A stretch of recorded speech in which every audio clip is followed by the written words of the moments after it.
ba yung grinder? Oo. Or asintilin? Oo. Di mabutas bro. Di Ibang klase na material ginamit ng hapon.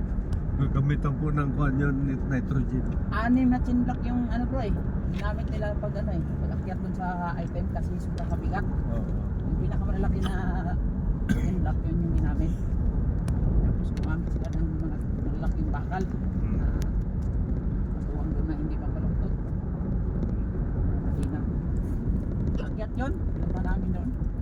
Ano yung laman? Into yun. 60 tons daw yun eh. Ang laman doon sa 8x8 na yun, inano ni Masang. Eh, binuksan eh. Kasi Masang rin nagbukas doon.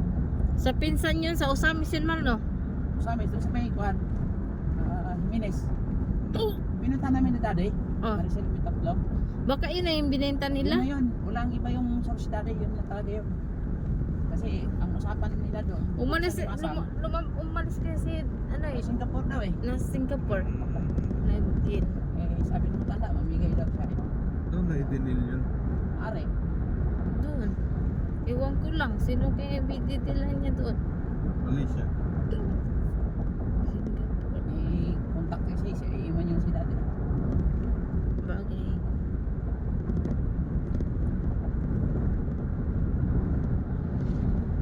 Wala, makalimot na yun. Hindi na yung mga ganap. Sa iro. Hindi yung matawag. Problema nun, pag naubos na, wala ka naman. Oo. Kasi hindi mo nagamit sa tama. Hindi na tayo maalala nun. Ano? Ang tao magbabago dahil pag pera na yung ginawang Panginoon. Napakabilis po ng panabago ng tao.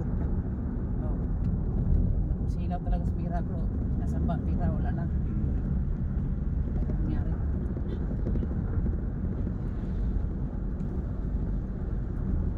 Papel lang yung pera eh. Ano ko na bro? Ha? Kawawa ka niya. Babalik. Balik tayo. Manila pa ba? Tulungan mo na naman si Dukot mamaya eh.